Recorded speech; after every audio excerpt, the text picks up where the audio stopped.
hope you can hear me just fine. Excellent. My name is Todd Chaffee, and I am the director of the Calvin Prison Initiative. And the Calvin Prison Initiative is one of the sponsors of this evening's event. The other is Safe and Just Michigan, and the other is the Campaign for the Fair Sentencing of Youth. I'm excited about this evening. We don't have a large crowd here in the audience, but we do by way of the technology. So this is being live streamed. And as I said earlier to some folks, it's just now going out to the world. So I hope the world tunes in. It's going to be an important conversation. I also want to welcome you, though, on behalf of Calvin University. It is our privilege and honor to have folks come here for special conversations like this and to use our space.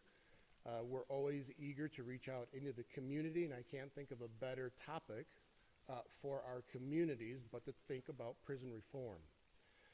This evening we are going to have a panel discussion, as you can see to my right, your left, and Preston Shipp is going to be our moderator for this evening. And so as I leave this space, I will join them on the couch, and from there, Preston, you can take it over. So thank you, everybody, for coming this evening. Thank you so much, Dr. Chaffee, and the Calvin community, our awesome panelists, and all of you.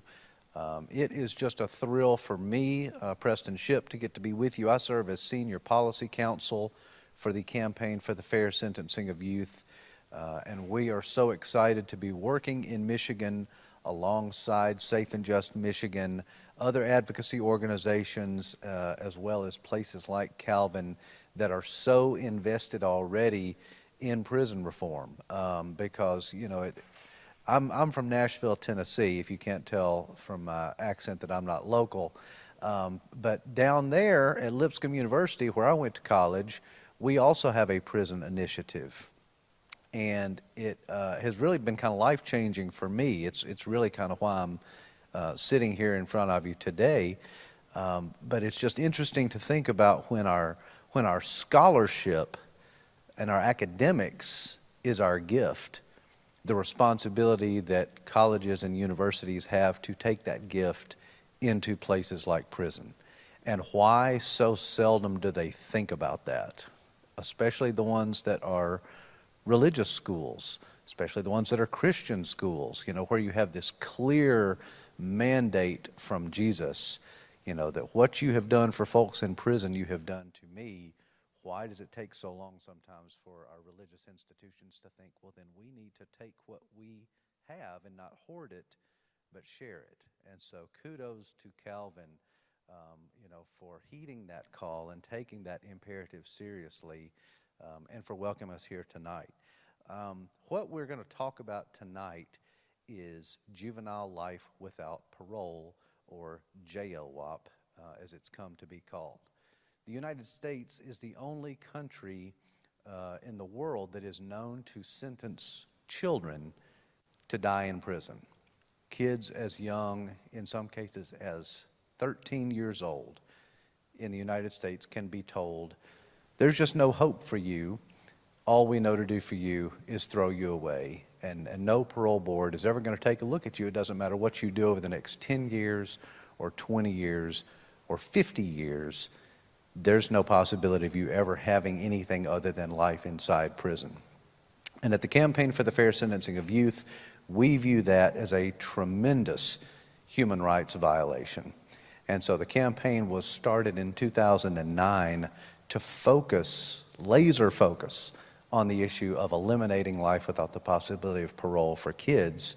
And we've had a lot of success with that. The U.S. Supreme Court has really done a lot of the heavy lifting by really limiting when such an extreme sentence can be imposed against somebody that's too young to vote or serve on a jury or in the military or get married or sign a contract or in some cases even drive a car. The U.S. Supreme Court has said that this should be an exceptionally rare sentence. Yet, in states like Michigan, it is still available, and Michigan actually has the largest population of juvenile lifers in the entire country. And so we are thrilled at the possibility of Michigan becoming the next state to abolish JLWOP and say that here, no child is going to be denied hope. So I want to hand it off to my colleague Eric Alexander, who can share with you a little bit more about the national landscape, kind of where we are and why we're excited to be working in Michigan. Eric? Thank you, Preston. Again, I'm Eric Alexander, and I'm senior advocate with the Campaign for the Fair Sentencing of Youth. Again, the campaign is a national nonprofit that is exclusively focused on abolishing life without parole for those under the age of 18. We believe that children should be held accountable for their actions in age-appropriate ways, ways that account for the trauma that they experience as children, also that account for their ability to change, as well as the qualities that come with youth. As Preston just stated, the U.S. Supreme Court has made way for states to begin to change their sentencing schemes. In the 9 years since Miller was decided in June 2012, the United States has experienced sweeping change in the practice of sentencing children to die in prison. Now, when Miller was decided, 45 states in the District of Columbia permitted life without parole for children as a sentencing option for children. In many states, life without parole was the only sentencing option that a child could receive for the crime that they committed. Now, especially in the case if that crime was a homicide or any crime that took the life of an individual, life without parole was the only sentencing option for a lot of these children who made a critical error in their judgment. Now, remarkably, the number of states that do not allow life without parole currently have quintupled since 2012, from 5 states to now 25 states in the District of Columbia. In addition, there are 6 additional states that do not practice sentencing children to life in prison, meaning that there's no one serving. So as a result of this, over 800 children who were sentenced to die in prison have now been released. And a lot of those children are active within a network that I actually helped to co-found, which has the acronyms of ICANN, the Incarcerated Children's Advocacy Network.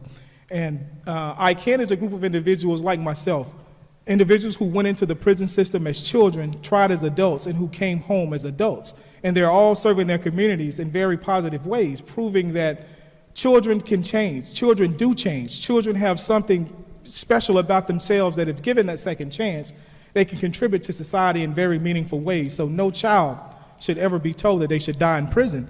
We've seen reform recently in states like Oregon, Virginia, Ohio, and as recently Maryland.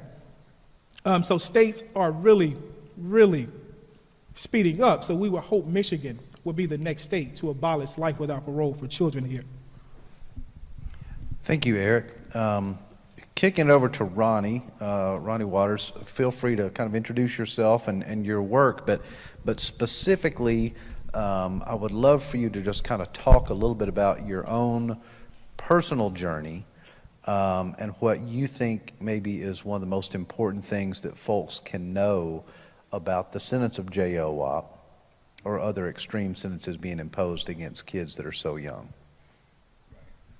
Thank you, Preston. My name is Ronnie Waters, and I'm a community engagement specialist with Safe and Just Michigan. I've been in this role for just a few days over a year. I started on the 5th last year, and the campaign that we're working on now is, of course, to end life without parole sentences for juvenile. I'm not uniquely qualified to speak on this, but I was what some people call a juvenile lifer, and I served over 40 years in prison. I came home in 2020 and just began to do the work. I started canvassing the streets for criminal justice reform days after I got out. And I became engrossed in the work because I had left so many people behind, so many good people behind that I knew needed the opportunity that I finally got. When I was going out the door, days before I was going out the door, I would bump into different people who knew I was going home, and they were like, "What you gonna do out there, man? You know, what you gonna do for us, man? You know?" And to be truthful, I didn't know exactly how to answer that, but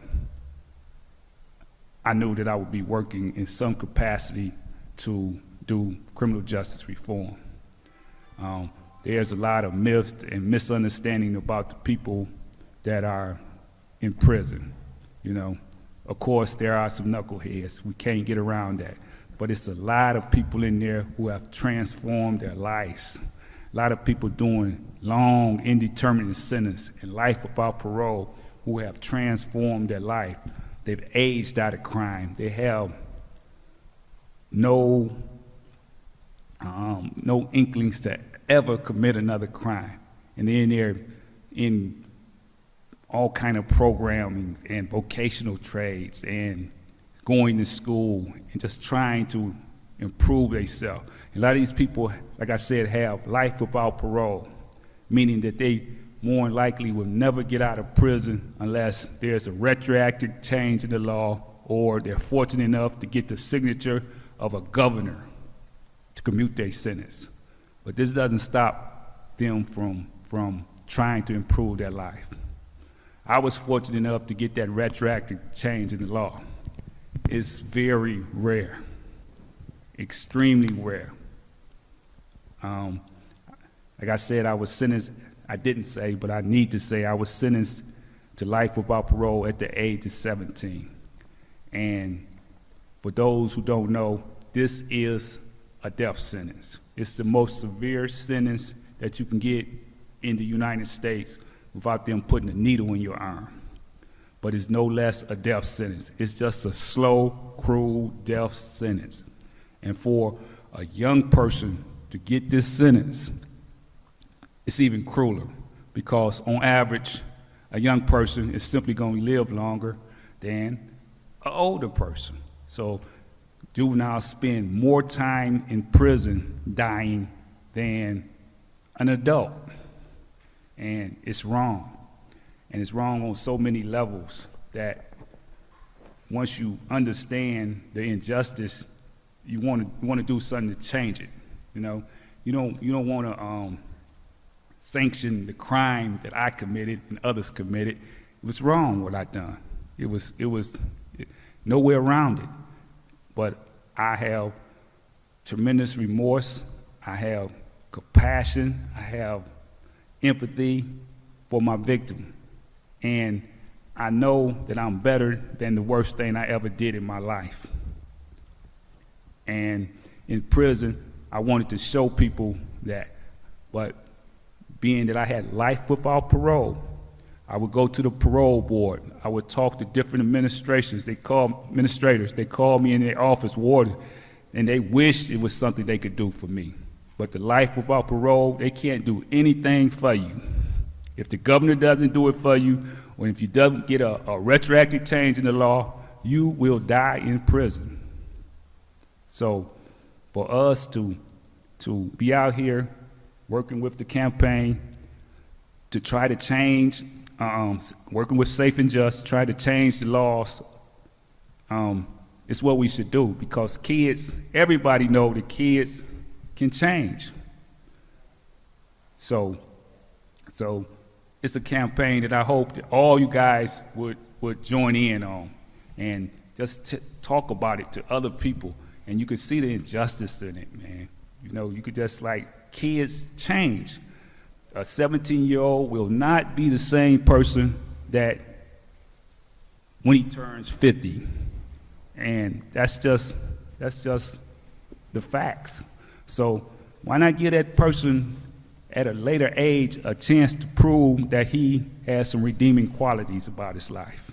You know, I was fortunate to get my chance 40 years later. You know, I'm grateful to have that chance. And I'm out here trying to be the best example so I could shine light on this issue and someone could see something that I'm doing that's positive and could say, because I'm telling you, I'm nowhere near extraordinary. I'm just, it's so many more people left behind in those prison cells and stuff who can do what I do or even do it better.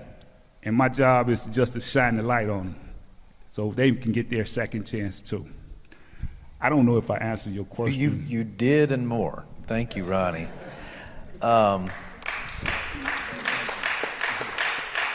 Thank you for that. So, Felicia, you were not the one who was incarcerated, but like many family members who have someone who is serving time, in a very real sense, you're doing that time along with Ronnie. So, can you talk a little bit about what that was like to walk with him for those long years, and what your life is like now? Hello, as you heard, my name is Felicia Tyson Waters. I knew Ronnie before he went to prison. As he said, he went to prison at the age of 17. I met him when he was 10 years old. So I knew him before the crime was committed, knew him when he was in prison, and of course, out of prison. A lot of times, you will see that someone has committed a crime, and you go based on what you see in the media.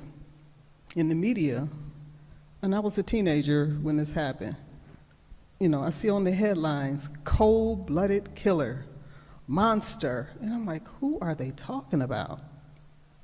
I know this guy, and I know, of course, yeah, he made a mistake, but he was never a monster. But you spend your time as a family member, as a friend, trying to convince other people that he's not the worst thing that you read about in the newspaper or see on television. This man was remorseful immediately after it happened. Yet, that's not what you hear. When you're talking to other people and you mention, well, that's my friend, that's my fiance, that's my husband, people are judgmental, without knowing the facts, without getting to actually know him. So for 40 years, he was always my friend. We communicated over the years, either by phone, I used to go visit him. We did this for 40 years. After maybe 20 years of his incarceration, he asked to marry me. And I said yes. So we were married in prison, and the judgment became worse, on my job. I never talked about being married. I kept my maiden name. Because when I noticed when I would talk about it, people look at you like, what's wrong with her? And I'm like, why does something have to be wrong with me? Or I get the question from family members, why did you marry him? He's in there for life. But in my heart and in my mind, I knew he wasn't in there for life. And that's called faith. I believe it's in the book of James. It talks about faith without works is dead. So not only did I have faith, I started working as a volunteer. I worked for several different nonprofit organizations, anything dealing with juveniles, criminal justice. I majored in criminal justice. My plight became his plight. I'm like, he did this, but we have to get beyond that. We have to think of a way to get him home. And it took a long time, as he said, 40 years, but I never gave up. And I would say that to any family member. Ignore the naysayers and keep the faith. If you know in your heart and in your mind who that person is, don't worry about what they're saying, because now those same people, like, wow, oh, you guys, you look great. Oh, I didn't realize, they see now what I saw 30, 40 years ago, that this is a good person with a good heart. So family members, don't give up and don't listen to the naysayers. Sure, go ahead, Ron. I just want to add something, something personal. I did the crime. I had to do the time. But this young lady stuck with me for 40 years. You hear me? 40 years. And yeah, absolutely. Hey, and she could, you know, she's a beautiful woman. She's an educated woman. She could have went any direction that she wanted to, but she stuck with me for 40 years. And what that do, that kind of support for a person who's in prison is just, it's just incredible. It took a lot of stress out for me. It took, it added years to my life.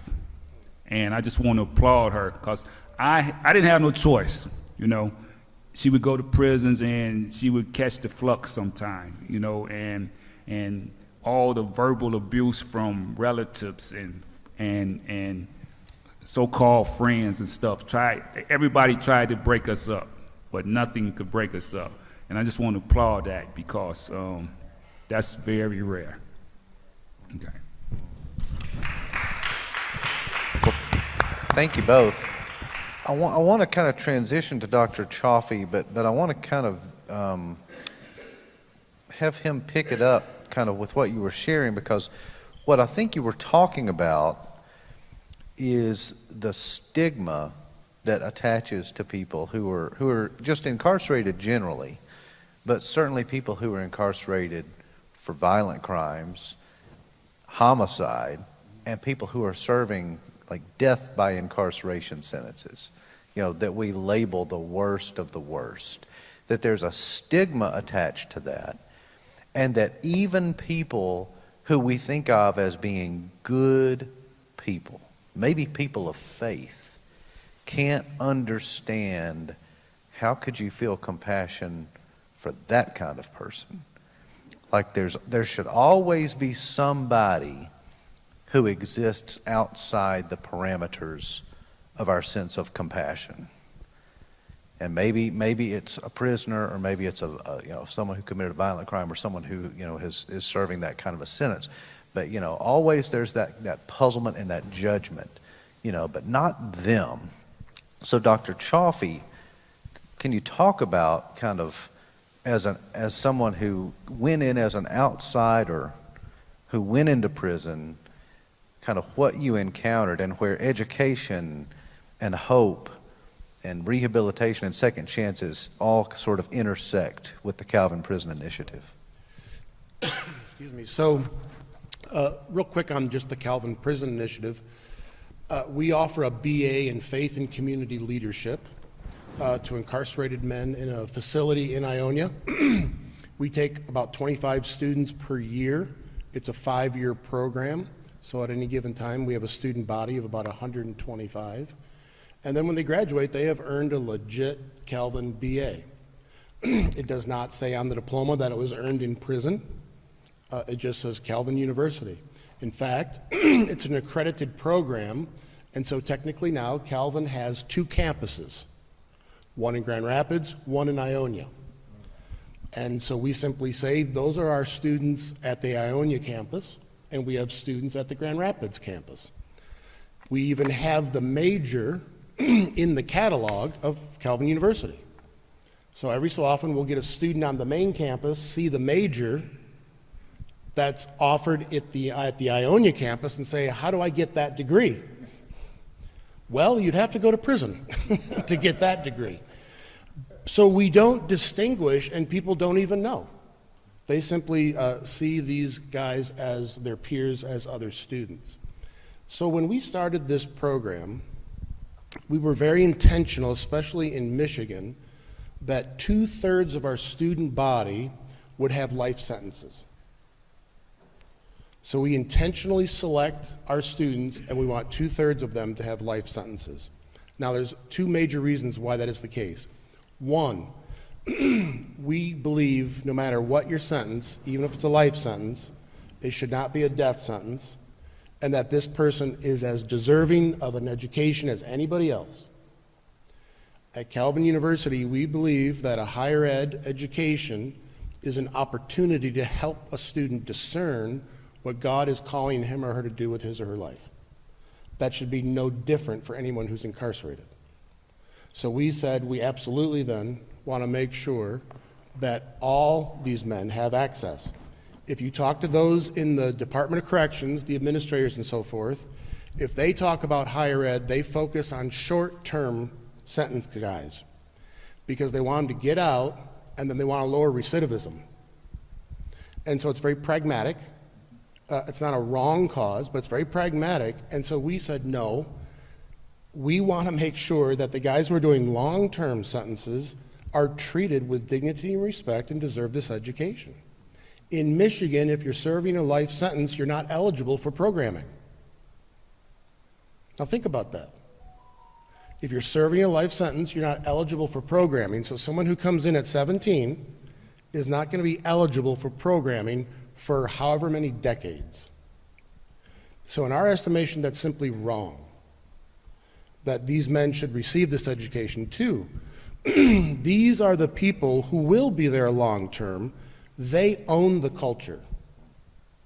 And so we wanted to empower them to be leaders and to show the gifts they've been given, to develop skills, and we wanted to honor them. So when I get a new cohort of students coming into our program, I literally say, what do you think your calling is? And we need to talk about career development as you go through our program. And they say, well, I can't have a career in here. And we say, you are now. Because we want to give a BA, and we have convinced now the administration of the Department of Corrections to begin treating our graduates in the same way they would be treated on the outside with a college degree. And so we want them to be in leadership positions. In fact, we hope to offer a master's degree soon. And at that point, I can actually hire a guy who's got a master's degree as an adjunct professor for our program. So now we have guys who are saying, I think I'm called to be a professor.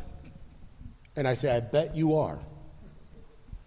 And so we want to provide those kinds of resources to honor what God has given and God is doing, and to go completely against the culture that's been created in our country and in Michigan in terms of what incarceration means, especially for lifers. I'll say one more thing quickly. Because we focused on guys with life sentences, we have had a lot of guys who are juvenile lifers. And so Ronnie and I were joking about this earlier. When we started our program, one of the criterion to get into the program was you had to have 7 years or more on your sentence, and it's a 5-year program. So at the very least, you complete the degree in 5 years, and then you serve for 2 years. Well, lo and behold, some guys started getting out because they were juvenile lifers. And as I told people, we weren't in the reentry business. We were in the education for the incarcerated. Now, all of a sudden, we were getting guys out due to the juvenile lifer change. And so we had to kind of quick pivot, and now we raised enough money where if a guy gets out before he finishes the degree, he can now finish on the main campus. And so we figured out how to get that kind of money, and we've got a couple guys here tonight who are finishing on the main campus who were in fact juvenile lifers. and then we've had some guys even finish the degree on the main campus. So these are all things that we certainly didn't plan. We had to learn. We didn't know exactly what we were getting into, but we felt called to do it, so we've simply had to figure out how to do it the best way we know how. So as we were talking earlier, you know, people say, oh, you probably always wanted to get into higher ed and prisons. No. I had no intention of getting involved with this. It came our way, and it felt like God was putting it in front of us, and we couldn't unsee then what we had seen at times. And so we just simply tried to be faithful in that sense of calling. And so once you do get into the prison and you're around these communities, of course, it's a mighty blessing. So now we've got waiting lists here at Calvin of professors who want to teach in the program, but we don't have an open slot for them to teach, because the people who get to teach, they hang on to that position, and they won't give it up, because this has been such a tremendous blessing to this community, and we've learned so much from our incarcerated brothers in this program. So who knew? Who knew? Well, you know, Jesus tells a parable. He says that the kingdom of heaven is like a treasure hidden in a field. And if you figure out where it is, you'll give everything up to buy that field and hang on to it. And I think that when you see the sort of potential that is in our prisons right now, that is being denied hope in so many different cases, when you see the steadfast love of people like Felicia, it makes you sort of understand that parable just a little bit better. Ronnie mentioned, the folks age out of crime, which I think is another really important aspect to this issue, that juvenile life without parole completely neglects the reality of adolescent brain development, that a person's brain is not fully developed until they're in their mid-20s. So a 15-year-old, a 16-year-old, 17-year-old, we don't trust them to do a whole lot of things. You won't let them sign a contract, and we know why. They don't know what they're doing. That's a very different person when they're 30. And we'll talk about kind of what this legislation does in a minute. But there's a whole host of reasons, some theological, some, more practical, about why juvenile life without parole is such a ghastly, unjust sentence. But anytime we're meeting with lawmakers to talk about these sorts of things, they rightly ask us about the perspective of the victims and the families that have lost loved ones. And so I would just open up the question to the panel. You can all answer if you all have thoughts, or it's fine if you don't, but I would just ask, what do you say when someone says, well, the victim's family is never going to get their loved one back, so why is life without the possibility of parole not something that we need to keep on the books for those worst of the worst alleged cases? Anybody have any thoughts that you'd like to share? Sure, I'll take that. But you have to understand that most people who commit crimes are, over a period of time, we try to come to terms with what we've done and ask for forgiveness. We ask and we try to transform our lives. And almost all the people that I associated with in prison who were there for a murder, they would do anything to bring that person back, to try to change the situation if they could. And I understand the emotions of the family, the victim's family. But I hope this don't sound too harsh, but life goes on. And people have to live their life as long as they have life. So you honor your victim's family. You try to do things that will make them proud. You try to do things that you try to do the right things. And you always keep that victim in mind, that, man, if I could change this, but I hope that she's proud of me. I hope that she sees that I'm not the person that I was, that I used to be. I don't think like that person. I don't act like that person. Everything I'm doing now is that you try to honor the person that you killed. And sometimes it takes a long time for a person to get on that level. When you first come to prison, I was angry and I was blaming everybody for what I did. But over a period of time, you start to mature, and you want to make something out of your life, and you don't want people to remember only the worst thing you ever done. So you start trying to do the right thing, and the way that I came to terms with what I've done is that I talk to my victim. I talk to her all the time, and I know she knows my heart. And as long as she knows my heart, I don't really care what nobody else say, because I did what I did, but I don't want to get into the details of me being over-sentenced or anything like that. But my victim knows me, and you have to go to your victim, and you have to You have to make peace with her, with him, with whoever you offended. And that way you can live with yourself, and you could try to improve yourself, and you could try to do positive things. And when you do positive things, positive actions come to you. And even in prison, you can have peace. Can I add to Thank that, you, President? Ronnie. Yeah, Eric, please. So, what I would simply say is that victims are not monolithic.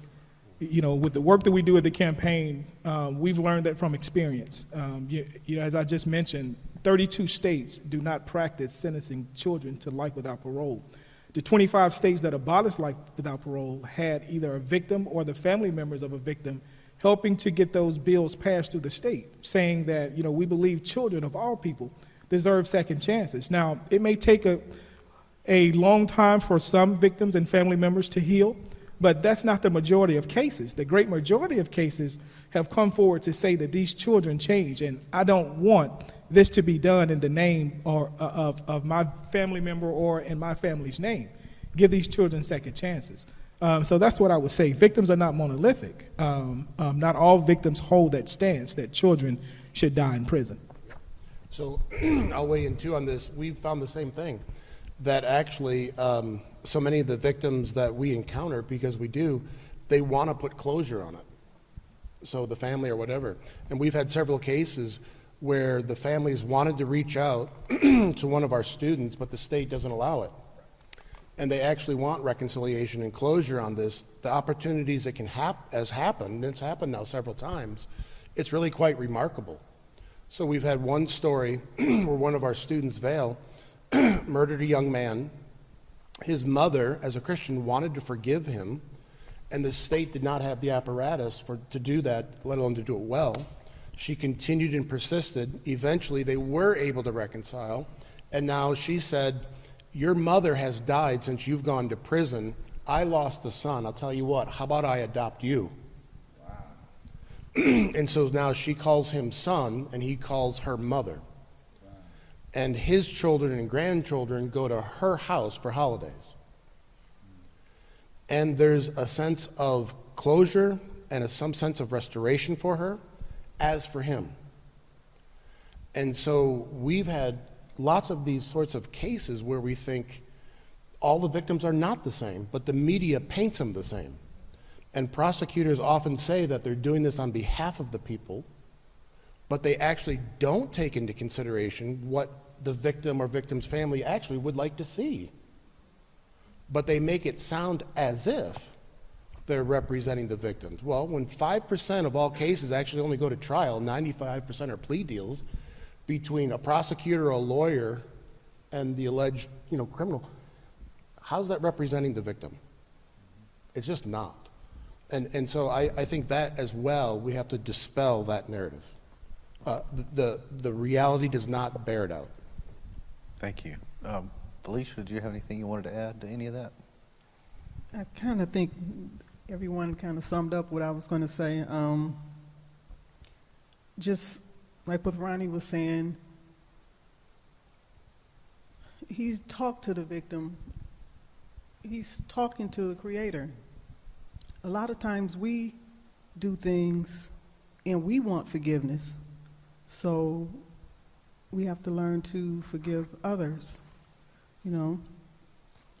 And by him talking to the victim, by someone else talking to their Creator, we ask for that and we expect it. So why can't the same thing be for juveniles? Can I add something real quick? Sure. Real quickly. I was saying I've talked to, spiritually, I talked to my victims, but in other states, prisoners are allowed to interact with the victim family if it's their choice, and we should advocate for that law change in Michigan, because I'm sure my victims would like to hear from me. I don't think they would fall in love with me, but they would like to know what happened. Why did you do that? Did they suffer? What are you going to do with your life now? And I would love to have the opportunity to interact with my victim family. I'm sure it would have been a really emotional and hard thing to do, but I think that we deserve I mean, the victims deserve to have that right, to have that option, and we need to advocate for that. And you got a strong voice, man, and you can get it started. I think that's right. You know, I think that when we start, you know, what happened in the past, as terrible as it may be, when we talk to lawmakers, we call that a static factor, because it can't change. And so often, a victim, a survivor of something violent, a prosecutor, are stuck with that static factor. The dynamic factors, that's what the person has control over.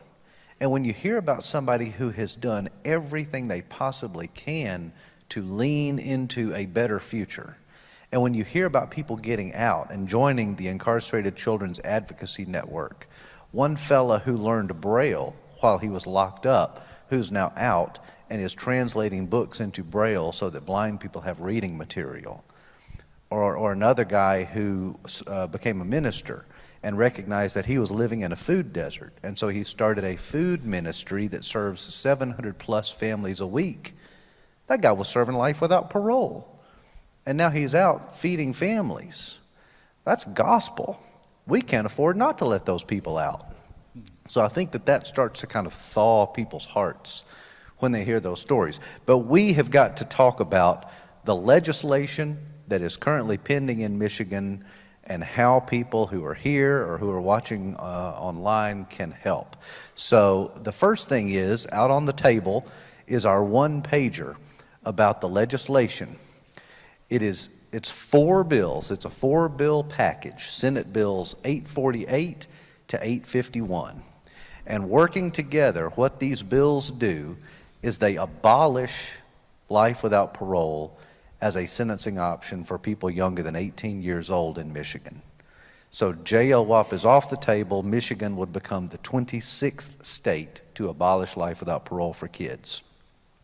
In its place is a term of years sentence, so that a judge could sentence someone who formerly might would have gotten life without parole. Now they're going to get a minimum of 10 years, all the way up to a maximum of 60, which that's a bunch of time for a kid. 60 years, that doesn't sound like a whole lot of progress. But that is tempered by the parole board gets to review the case of anybody younger than 18 after that person serves 10 years. So while they may have a 30 or 40 or 50 or 60-year term of years sentence, they are going to get looked at by the parole board after 10 years. And the parole board will have the option of saying, hey, you know, you were 17 when you went in, you're 27 now, you've done everything you need to do, there's no threat to public safety here, we think that you deserve a shot. And our experience at the CFSY in other states in the country indicates that parole boards that make that determination get it right almost 100% of the time. The rate of recidivism, of repeat offenses for former juvenile lifers is 1.14%. The national average is about 50 or 60% for the other populations. Juvenile lifers, when a parole board looks at somebody and says, this person is good to go, they're getting it right almost 100% of the time. And that's why in states like Arkansas and West Virginia and Wyoming and the Dakotas and Ohio and all these other states, that's why they haven't ever tried to put JLWOP back on the books. If it wasn't working, they would just go back, and none of them have, because this is good, measured, common sense reform. So this is good information here in our one-pager, and you can certainly follow the CFSY and Safe and Just Michigan on Facebook and Twitter and Instagram, because when something happens that you need to know about, that's how you'll get notified of it. The other page I want to draw your attention to is this one with the QR code at the bottom. This is also out on the table. And basically you can scan that and it will sort of tell you how to get involved. Real briefly, what we're looking at, you know, the legislature is on their summer recess. They're going to come back at the end of August. What we're hoping to have happen is have the Senate Judiciary Committee schedule our bill package for a hearing in September.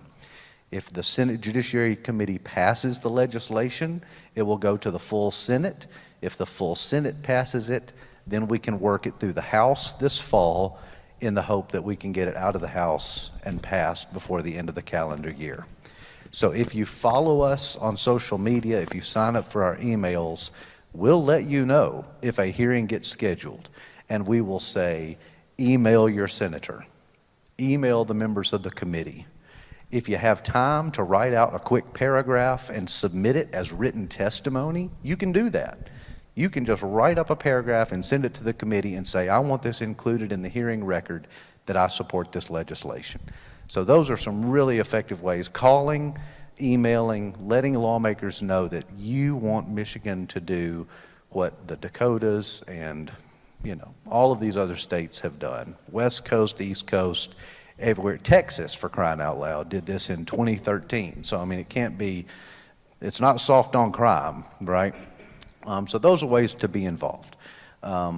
Check out the table out there. We also have some buttons down front. No child is born bad, which is sort of one of our hashtags that we use on social media. So help yourself to those. And now we can take some questions. If there's any questions for any of our panelists about JOWOP generally, about their lived experience, about the legislation, please feel free to ask. Yes, ma'am. Are you the president of redemption of the prosecutor? Yes, I am. I'll be signing autographs afterwards.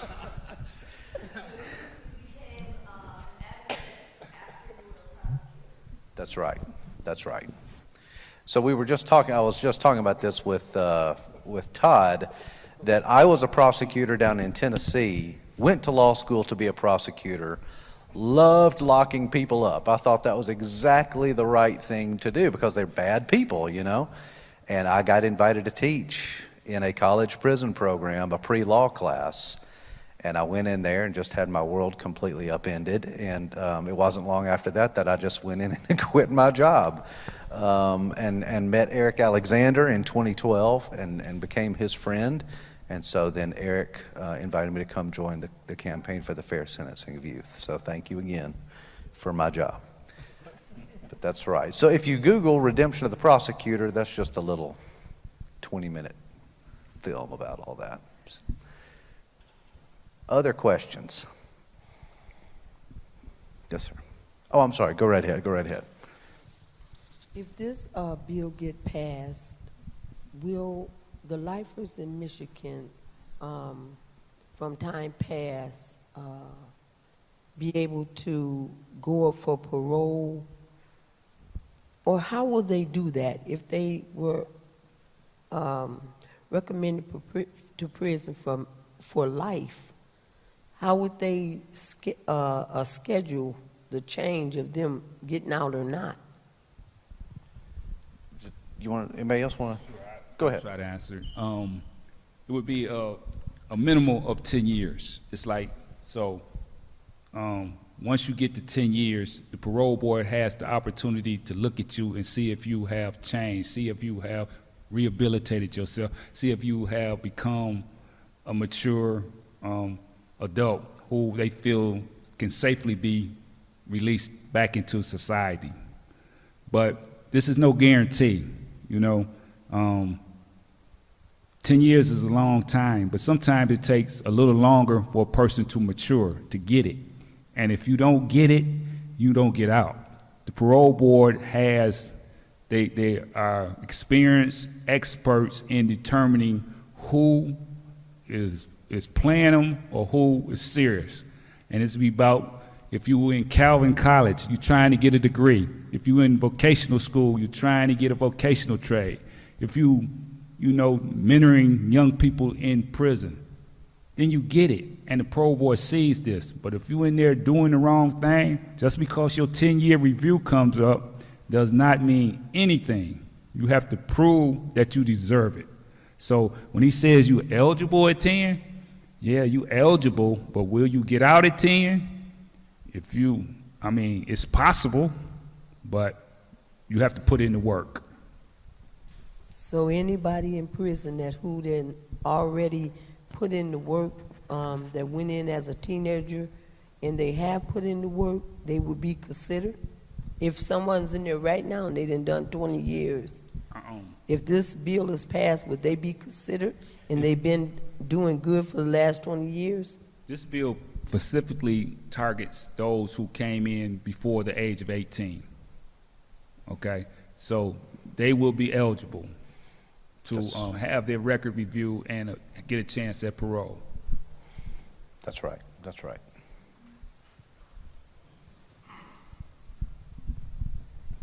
Well, I want to take a stab at the first question that was asked, saying that if someone lost their child and they would say, I lost my child forever, why you should get out of prison? My name is Lucino Hamilton. I did 27 years in prison for a crime I didn't commit. I knew Ronnie in there. And just this all kind of, I'd have never got out of prison under anything because I kind of did what I wanted to do in there. Shouldn't have been in there.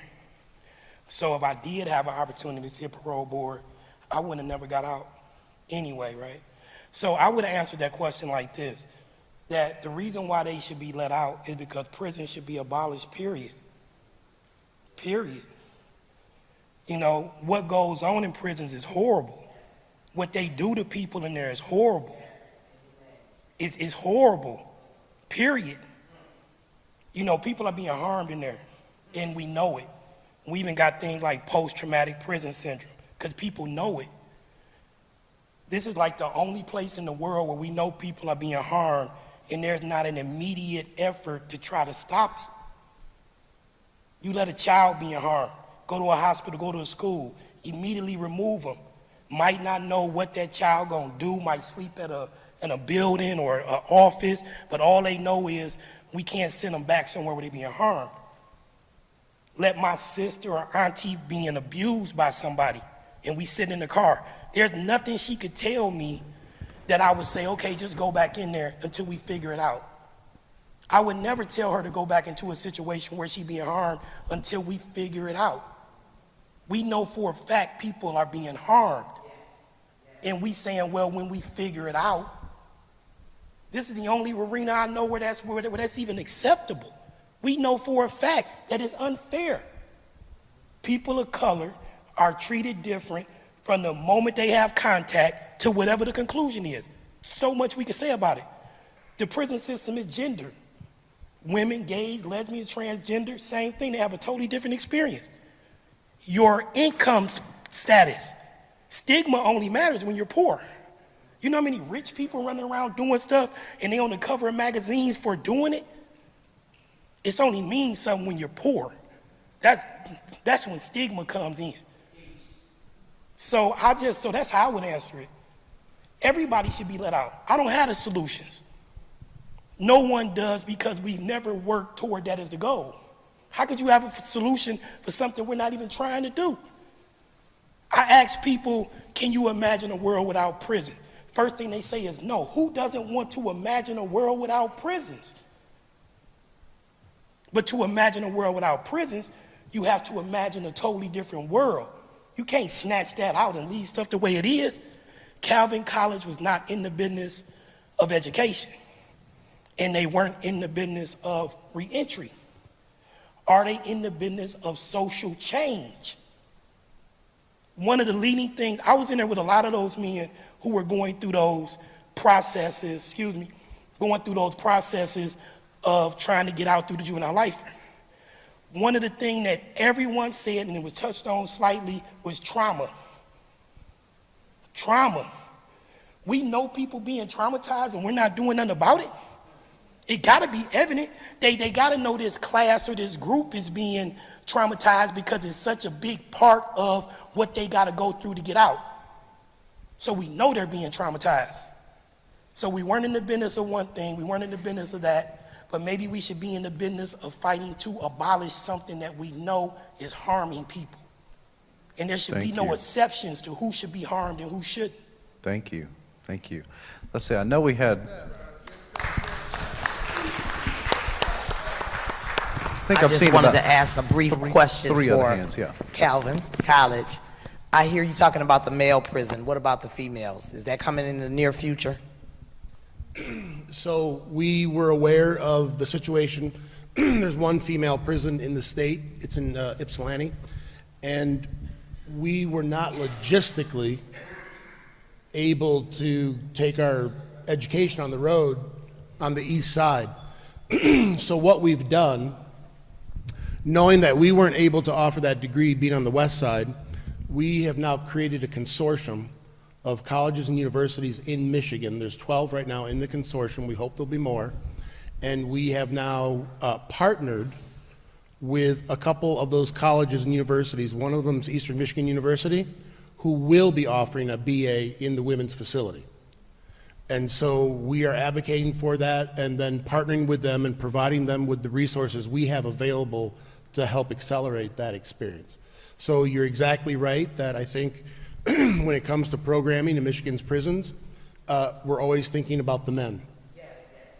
And the women's prison is usually the last.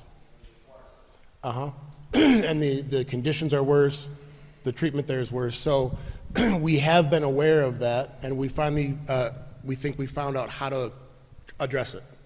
It took a while, Excellent, but excellent. that's a great question.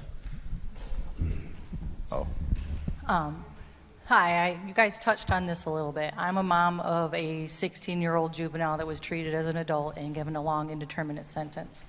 I've been on this journey almost 9 years now, and I've gone to a lot of these type of discussions, and I try to ask one of the questions that you guys did a little bit, but if we can expand upon it.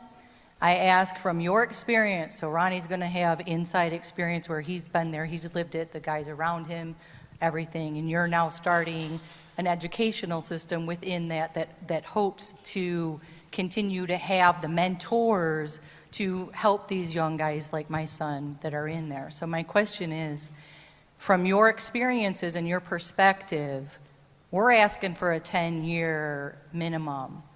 Is that something you see in your experience being a number that is projected to be successful? And in the panels that I have asked, I have gotten, without even having this bill on the table, I have gotten a 10-year answer, being the across the board. And the perspective is, like Ronnie mentioned, the first couple of years you're angry. You're angry at the world, you're angry at what's around you. And it takes a couple of years, and then you got to decide a couple of years what you're going to be, what you want to be, and then it takes a couple more years upon that. So you're at 10 years by the time, and with juveniles, we're talking about a 10-year for the brain science that we now have developed. So in your experience, would you agree, yes or no, and why or why not about that 10 years? Me personally, like you said, you become eligible at 10 years. Different individuals mature at different stages, and if you're ready at 27, if you're ready after 10 years, then they should be able to take a look at you and determine that. But if you're not mature enough at that time, some people say that the brain doesn't mature until you're at least 26. And unfortunately, when juveniles come to prison, they are thrown in the mix with adults and with predators, with all type of adults who take advantage of juveniles. And you in a kind of a catch-22 situation where you either fight, mess your record up, or you are took advantage of. You become prey for a predator. So, me personally, it's going to be hard for a juvenile to get out after 10 years, even though he's eligible, because he's got the cleanest record up. He's got to have time to clean his record up. Got time to go through Calvin College and get, he said he takes one with 7 years. Got to have time to go through and get this degree where you can impress upon people that you can be safely released. Now I hope that everybody gets out after 10 years, that's deserving. But the reality said it may take longer. So this is why they said 10 to 60 yeah. years. Now, if you don't get it after 60 years, so, what can we say for you? Eric, But- I want to hear from you on that, and then I know we've got a couple more questions we'll try to go to very quickly. Go ahead, Eric. So real quick, as you know, the gentleman just stated, in no way is the prison environment conducive to the type of development that children need to, grow up and become successful. Yet, those of us who are able to dig in and pull ourselves up by our bootstraps, so to speak, are able to do that. I came home after 10 years. I had two 25-year sentences. I went in at 17 and came home shortly after my 28th birthday. And I've been home now for 18 years. The body of work, thank you. The body of work that I was able to demonstrate before the parole board over the course of 10 years allowed me to come home because they saw my determination in 10 years. My mom sitting there vouching for me after that 10 years helped also. So, to keep hope on your side, it is possible that a child can come home after 10 years. But as Ronnie stated, he or she has to work diligently to show the parole board, this is how I've spent every day of my 10 years. Okay. Thank you, Eric. So I know we're over time, but it's important. So I know I think you had a question, and I think there was one over here. So let's make it quick, but we'll try to get through them. So the first question is, how many juveniles is actually up under that law right now? I know that there are still about 90 that have not even been resentenced after the U.S. Supreme Court decision in the Montgomery case. So I think you've got, I want to say 120, 130 or something like that, but at least 90 are still waiting on, because there was a Supreme Court case that said if you got mandatory JLWOP, you got to be resentenced. And Michigan hadn't even made it through the resentencings, which is why you need a bill so bad. Well, I think, didn't we start with Michigan with about 350? You had Before the Supreme Court decision? over 300, that's right. Yeah, this Miller decision came down in 2012, and Michigan has fought that tooth and nail. It's like appeal denies, or we drag your feet, prosecutors drag their feet, and it just lingered in prison, That's so right. we need legislative change. That's right. That will take care of it. Second question. So 300, over 300 of them. So I'm trying to really understand ending life without parole, which is forever, but 10 to 60 sounds like forever as well. Well, remember, the parole board looks at every single one of those people after 10 years. And I think it's every 5 after that. I'm aware of that, and I know a lot of people because I've been in a federal prison before, so I've been around people that's been around for like 40 years.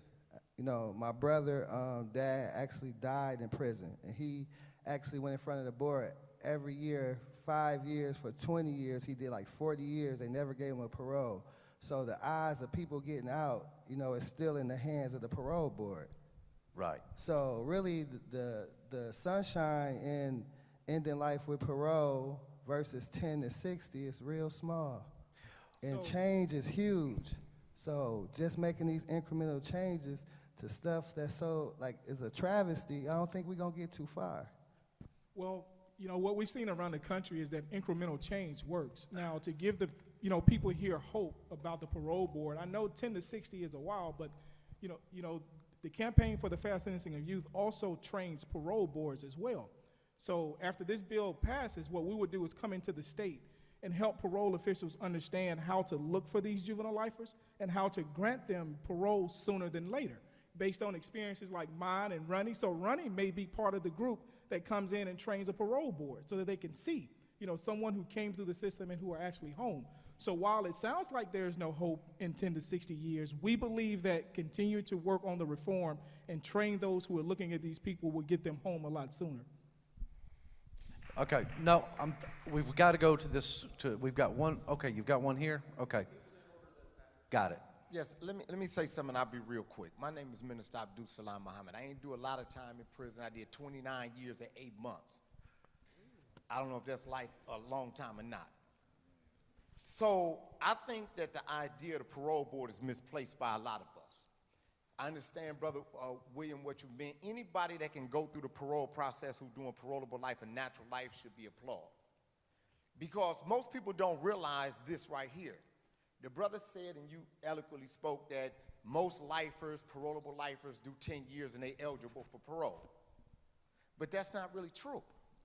See, I was sold a bill of goods because I was serving parolable life in prison. I went to prison for drugs and murder. I'm from Grand Rapids, Wealthy Street. I come from that neighborhood.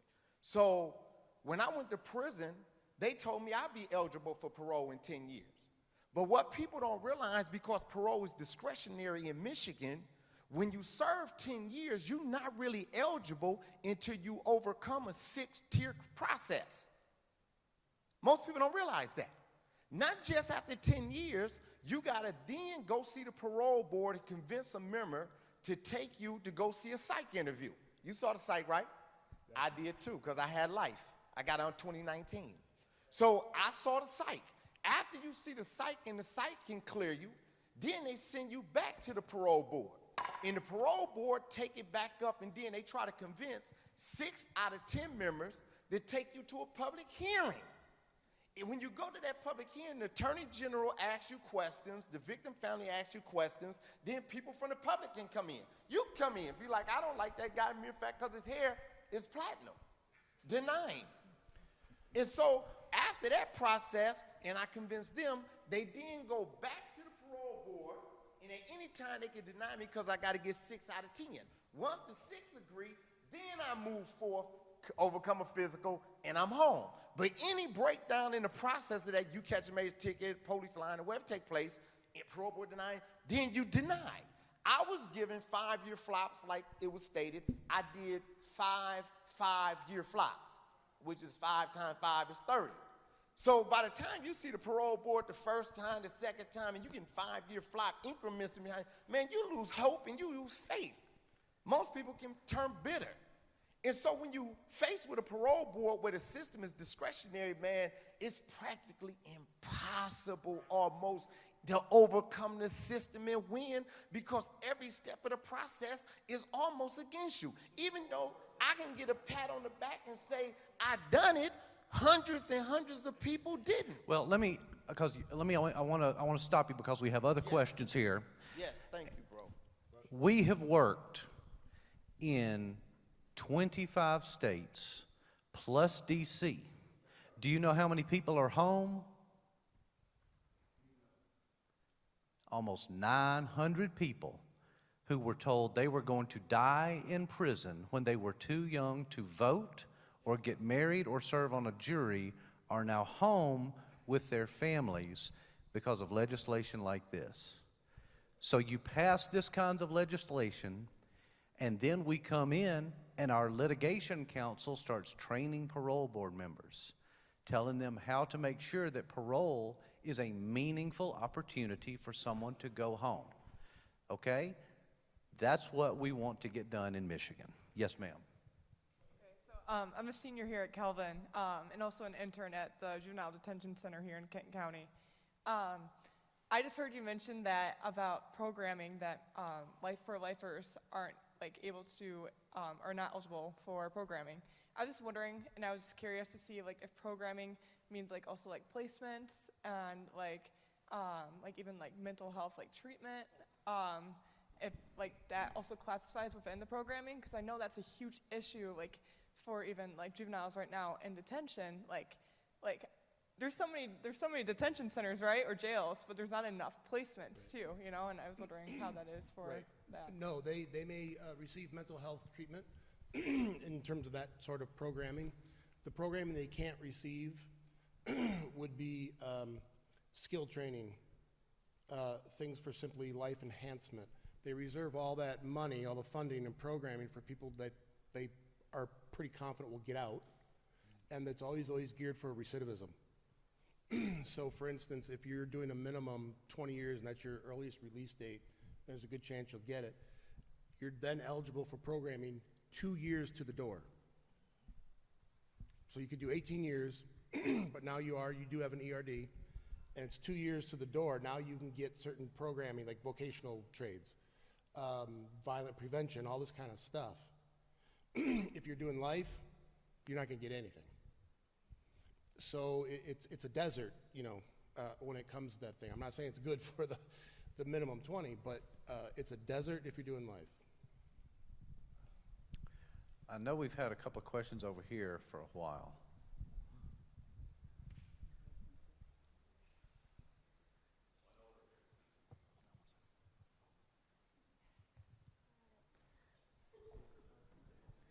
Hi, my name is Dee Dee Taylor, and I'm here because I am a child of a lifer who was sentenced at 16 years old.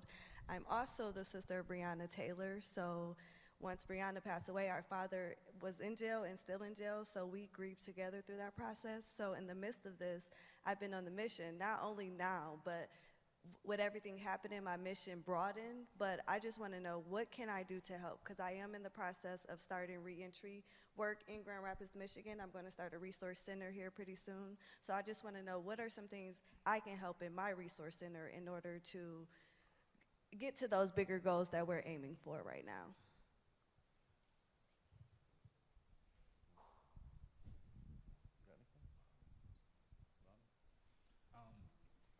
Yeah, you can stay engaged. You can become politically active. You can contact your representative, your senators and your state representative, and let them know that you demand change. You demand for them to be smart on crime and not just punitive, not just lock people up, but to take a look at and see who really needs to be still in prison and who needs to be released. And they need to hear from you. Your state representatives need to hear from you and need to know, and you need to let them know that you support these bills. You support criminal justice reform. You support not just locking people up and warehousing, but giving them programming, giving them opportunities to show a parole board. If you don't have any opportunity, if you're not eligible to get in any programs or vocational trades, and you go to the parole board and they ask you what you're doing, and you say, I'm just sitting in my cell. That's a catch-22 situation, I could never be impress a parole board if I can't get into the programs that they say are mandatory for me to be released. So you have to contact these elected officials and tell them that we need some change. I'll say one of the things that you can do if you're trying to have a resource center. So many times around the country I've seen resources or resource centers that do not center the opinions or the needs of the actual community that they're looking to serve. You have formerly incarcerated people all around the room. Get their names and numbers so that you can learn the type of resources they needed upon release, and you can serve them properly. People throw resources at this, at this population, not really understanding what they need, and they miss the mark. So the first thing is to understand the people that you're working with. So my colleague here, he's got something. I'm Nick Nichols. I'm program coordinator for the Calvin Prison Initiative, and so since we initially didn't anticipate doing reentry, eventually we got doing reentry, and so Calvin does resource mapping for the state, and so that's a service available for free to anyone. We try to work with the Department of Corrections to arrange that, and then I regularly meet with offender success to help develop programs, to provide holistic community support, and so the easiest way for you to get involved in that or to find out information, email us at cpi@calvin.edu. Okay, so the Campaign for the Fair Sentencing of Youth is partnering with a number of state advocacy organizations. The first key to success in Michigan is having bipartisan legislation, and we've got that. One of the sponsors of our bill package is Senator Vanderwall, who's the Republican Vice Chairman of the Senate Judiciary Committee. Okay, did y'all hear that? Republican Vice Chair of the Senate Judiciary Committee is one of our bill sponsors. Okay, this is not just a liberal progressive issue, or else Wyoming would not have passed this bill. Okay, we have Republican support. But we need people who talk to Republicans in language that Republicans understand. You can't go to them and ask them to all of a sudden be a Democrat. You go to them and you talk about responsibility, and you talk to them about holding people accountable, but you hold them accountable in age-appropriate ways that leave room for them to do you remember how Donald Trump passed the First Step Act? No matter what you think about Donald Trump, he got the First Step Act done, right? So I can go into any lawmaker's office who's got a big Make America Great Again hat sitting on his desk, and I can say, do you know why Donald Trump didn't call it the Only Step Act? Because we've got more work to do. And this bill is right in line with what Donald Trump cares about. He knows that there's people who are serving too much time that deserve a second chance. And all of a sudden, you've got that Republican's head, right? To what? That's right. That's right. Okay, hey, I got the mic. To answer your question, we are well on our way. We're well on our way to a successful Y'all going campaign. over top of the mic. I got the mic. I should be able to say something, right? Okay, and I've been waiting, so I'm going to say something now. I only got to say one thing. Is your last name Crawford? My last name is Waters. Okay. That's all I have. I'm not the one. Can I say something? Yeah, sure. Go right ahead. Okay, last comment from Felicia. No, just to answer this gentleman's question, he wanted to know if you were in the state of Michigan, or do you have an office in Michigan? One of the sponsors of this is Safe and Just Michigan. You can go on their website and see all of the wonderful things they're doing around the state of Michigan. They're centrally based in Lansing, Michigan. So to answer your question, we do have support in the state of Michigan. It's in Lansing. You can go on their website. It's Safe and Just Michigan. It's safeandjustmi.org. On your handout. I believe it's on your handout.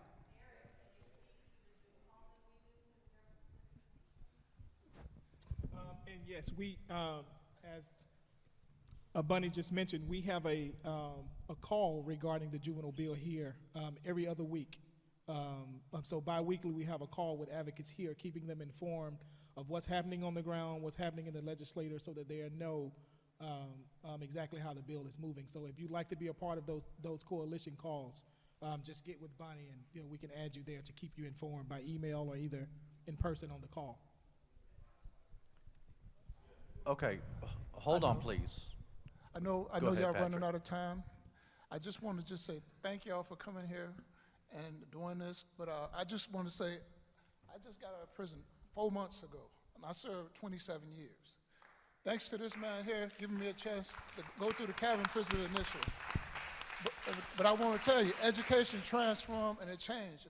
It gives you a second chance to think about the world that you're going to live in. So when I went into prison, I had a mind of a 6-year-old because I didn't have life chances. I grew up in poverty. All the things that I have, I wasn't given no kind of structure of life. So I went with the bad crowd. Yes, there was all kind of things in my neighborhood unsafe, but I tried them out. But that don't mean that everything that I did was wrong.